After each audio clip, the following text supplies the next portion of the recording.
Good morning students. हम जो topic पढ़ रहे थे कल बायोमैग्नीफिकेशन, आज हम उसी को कंटिन्यू करते हैं और आज हम पढ़ने वाले हैं उसके प्रोसेस ऑफ बायोमैग्नीफिकेशन। तो जो प्रोसेस है आज हम जब पढ़ेंगे वो, तो आप देखेंगे डिटेल में कि किस किस ज़रिए से बायोमैग्नीफिकेशन मतलब टॉक्सिक केमिकल्स एडअप हो जाते रहते हैं हमारे एनवायरनमेंट में, और फिर लास्ट में वो हम तक पहुंचते हैं एक थ्रू फूड चेन। ठीक है।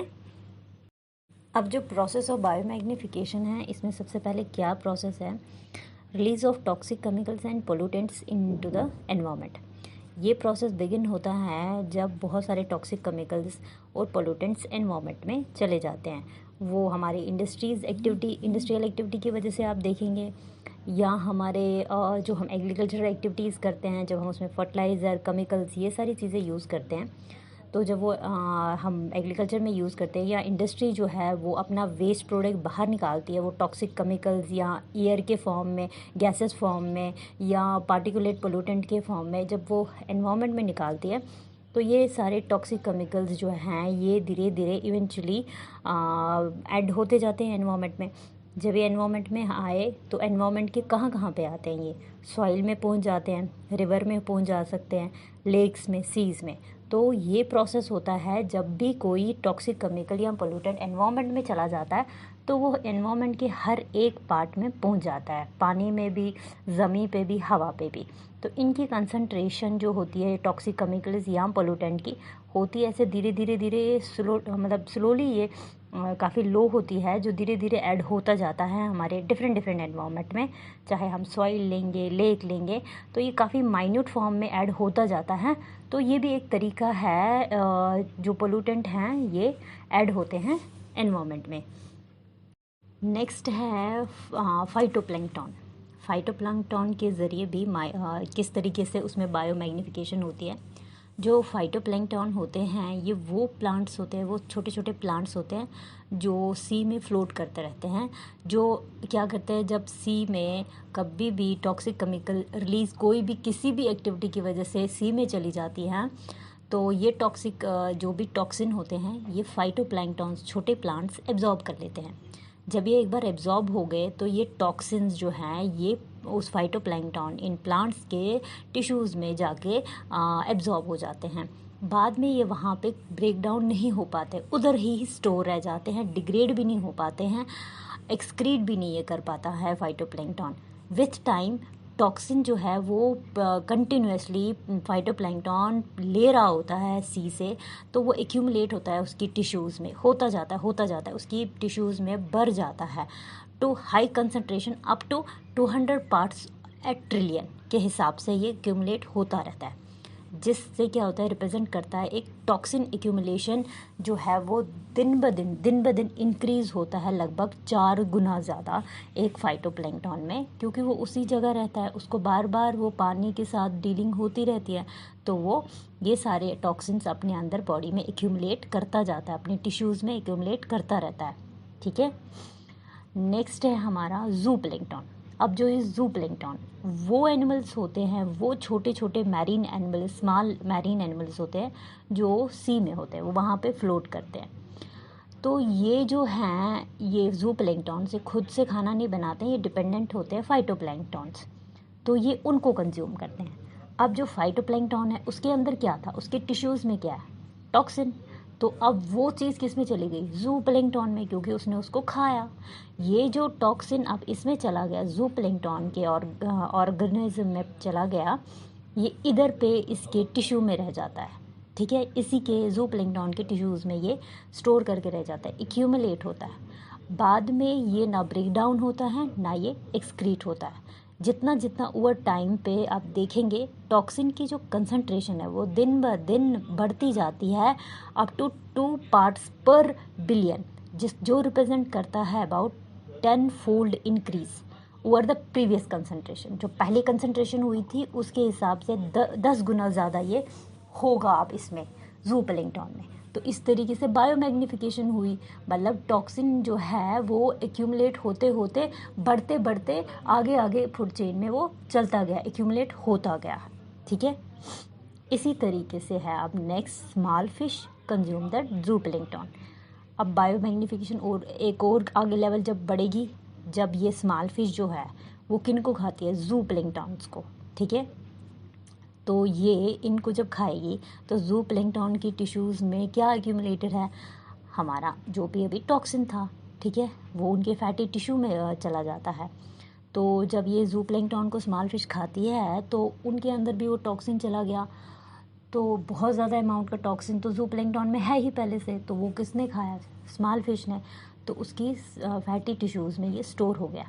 एज ए रिज़ल्ट क्या होता है, एक्यूमुलेशन वहाँ पे होती रहती है, बढ़ जाता है जहर उसके बॉडी में धीरे धीरे, क्योंकि खाते रहते हैं वो जूप्लैंक्टन, जितने जितने जूप्लैंक्टन वो खाएंगे उतना उतना उनकी बॉडी में टॉक्सिन एक्यूमुलेट होता रहेगा, ठीक है। अगर कोई जैसे फॉर एग्जांपल एक ही जूप्लैंक्टन खा रहा है तो उसके अंदर थोड़ा स्मॉल क्वांटिटी में जाएगा टॉक्सिन, फिर आप जो, क्योंकि खाना है, ज़िंदा रहना है तो खाते ही रहना है उसको, तो वो उसके साथ साथ जूप्लैंक्टन के साथ साथ टॉक्सिन भी अपने अंदर एब्जॉर्ब एक्यूमुलेट करता रहता है।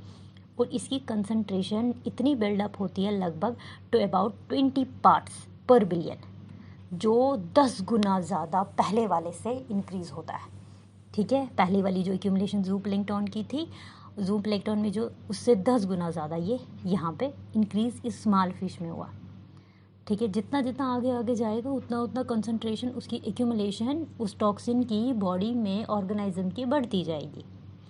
इसी तरीके से है large fish graze on the smaller fish. अब जो स्मॉल फिश है इसने तो जूप्लैंक्टन को खाया, अब इस स्मॉल फिश को भी तो कोई खाएगा, लार्ज फिश, क्योंकि इसी तरीके से तो फूड चेन चलती है। अब जो ये लार्ज फिश है ये स्मॉल फिश को खाएगी।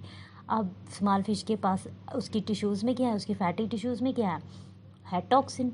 तो धीरे धीरे अब ये लार्ज फिश के फैटी टिश्यूज़ में ये टॉक्सिन चला जाएगा, क्योंकि वो स्मॉल फिश को कंज्यूम कर रहा है।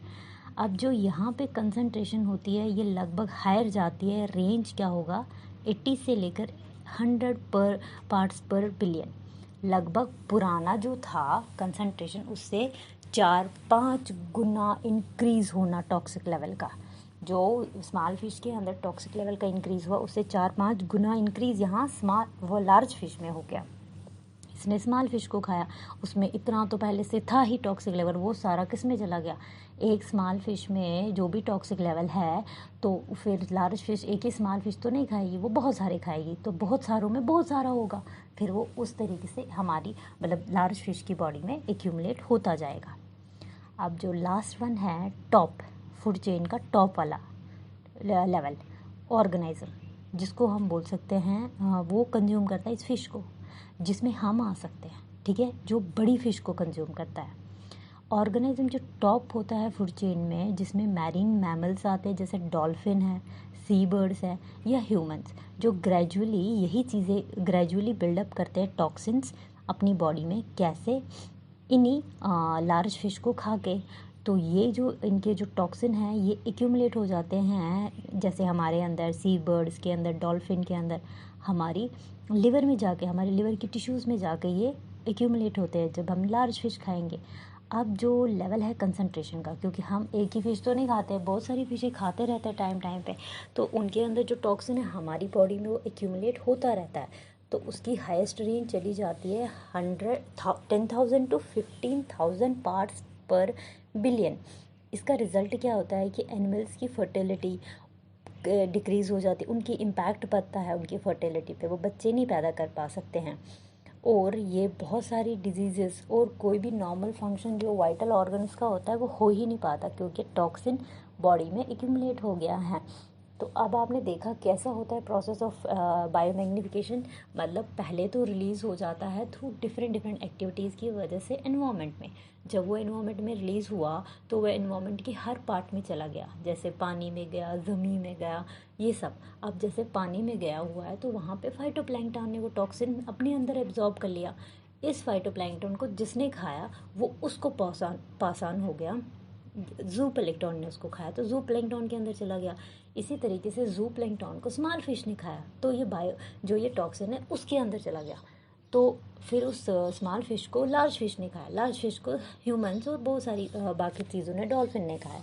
इस तरीके से ये जो टॉक्सिन था जो सिर्फ रिलीज़ तो किसी एक्टिविटी की वजह से हुआ, मगर पहुंच फिर अगर देखा जाए हमारी ही एक्टिविटीज़ की वजह से, हमारे ही कामों की वजह से ये एनवायरनमेंट में गया मगर पहुंचा वापस हमारे ही पास, तो ये इसको बोलते हैं बायो मैग्निफिकेशन। मतलब रिलीज़ होके हमारे पास ही एडप होके हमारे पास ये आ जाता है, हमारी बॉडी में ये एक्यूमुलेट होता रहता है, ना ब्रेक डाउन होता है ना ये एक्सक्रीट होता है, हमारी ही बॉडी में, हमारी ही टिश्यूज़ में ये एक्यूमुलेट रहता है। तो इसी यही तरीका है बायोमैग्निफिकेशन का। ठीक है, अब जो हमारा नेक्स्ट है, हम इसमें पढ़ने वाले हैं कंट्रोल ऑफ बायोमैग्निफिकेशन।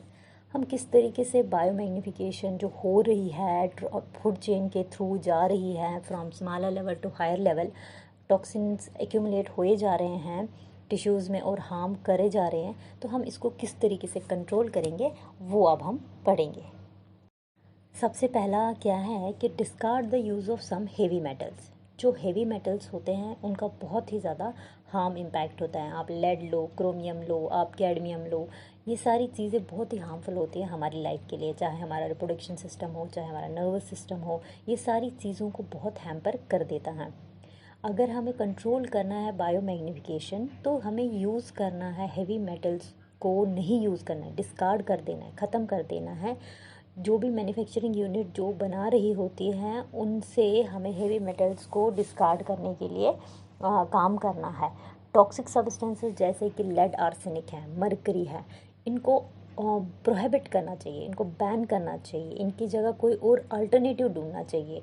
ठीक है, तो और बहुत सारा यूजेज होता है पेट्रोलियम प्रोडक्ट्स में और भी बहुत सारी इंडस्ट्रीज़ में, ये सब जगह पे बैन करने चाहिए ये हेवी मेटल्स, जिनकी वजह से क्या होता है बहुत ज़्यादा मतलब ये जब लिबरेट हमारे एनवायरनमेंट में होता है तो हमारे एनवायरनमेंट के थ्रू हमारी फूड चेन में ये घुसता है और हम तक ही पहुंचता है वापस।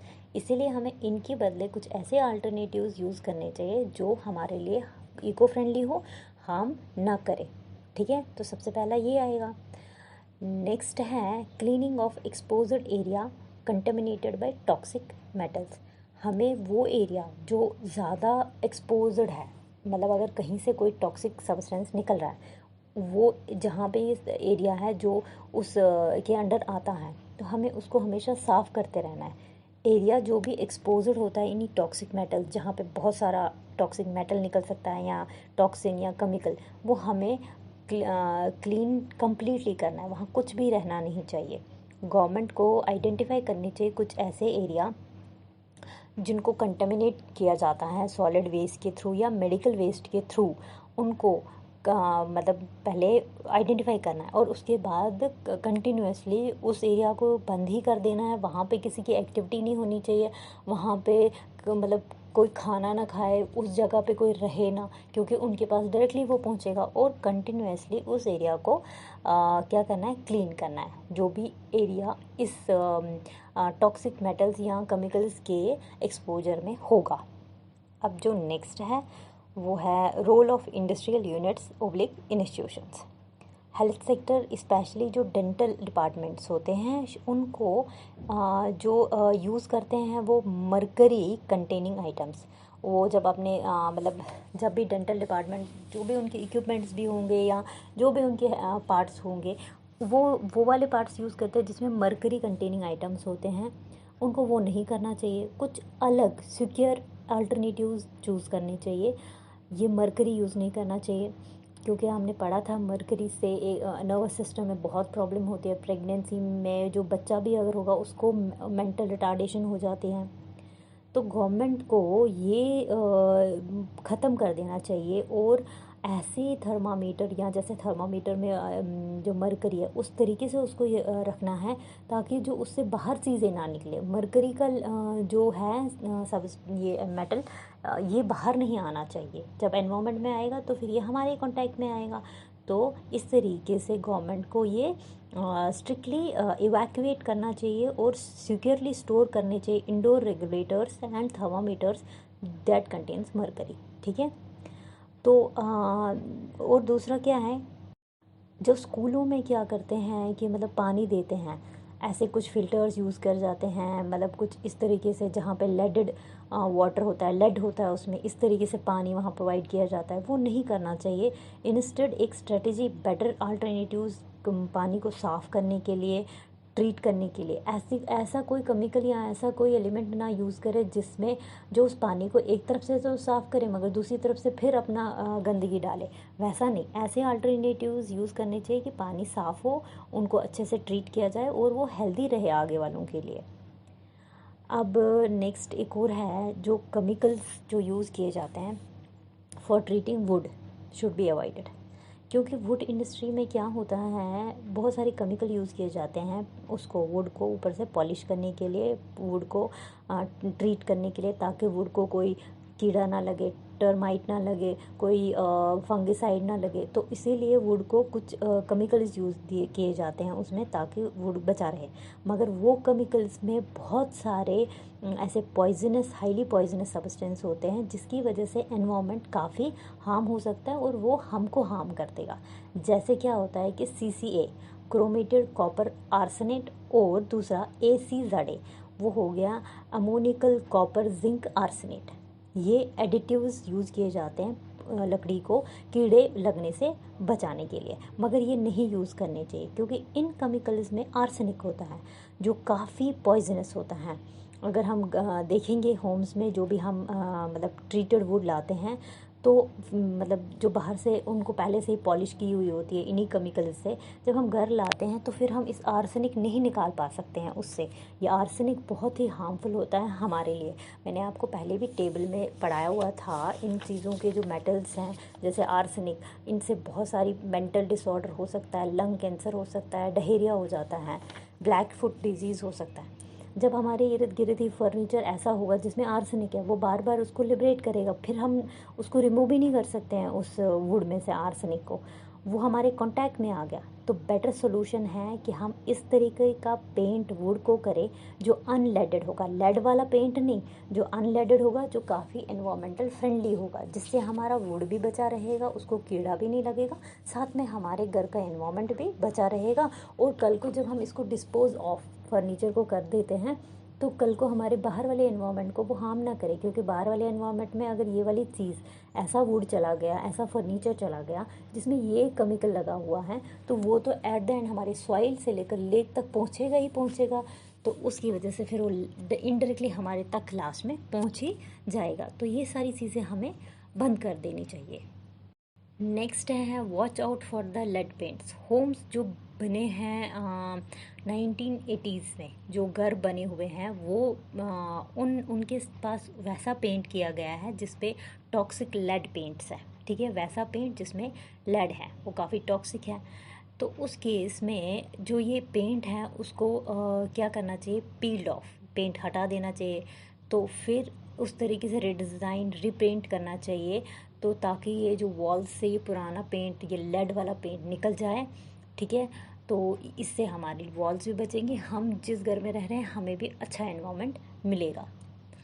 नेक्स्ट है use of PVC should be discarded. जो हम PVC पाइप्स यूज़ करते हैं अपने घरों में, प्लम्बिंग मटेरियल होता है, वो यूज़ जो हम करते हैं जब हम प्लम्बिंग मटेरियल बाई करते हैं, तो हमेशा PVC वाली चीज़ें बंद करनी चाहिए। इसके अंदर मतलब अब ये PVC पाइप्स हम यूज़ जब करते हैं तो हमारी नलकों में ड्रिंकिंग वाटर सप्लाई उसी के थ्रू आती है। तो ये PVC जो है इनमें लेड होता है, तो जब पानी उसी पाइप से आएगा तो लेड भी उसमें ऐड हो जाएगा ना, तो ये हमारे लिए क्या बना, हार्मफुल बना, और इससे हमारे एनवायरनमेंट को भी और हमको भी गंदा पानी सप्लाई किया। तो हमें PVC, जब भी हम प्लम्बिंग मटेरियल आए तो PVC ना लाए। PVC होता है पॉलीविनाइल क्लोराइड, ठीक है। तो ये जो होता है ये एक टाइप का प्लास्टिक होता है, वो प्लास्टिक बहुत ही हार्मफुल होता है, इसमें लेड भी होता है, ये हमारे वाटर को कंटेमिनेट कर सकता है और हमारे एनवायरनमेंट को भी कंटेमिनेट कर सकता है। तो इसी के साथ आपका बायोमैग्निफिकेशन पूरा कंप्लीट होता है। आज हमने प्रोसेस और कंट्रोल पढ़ लिया।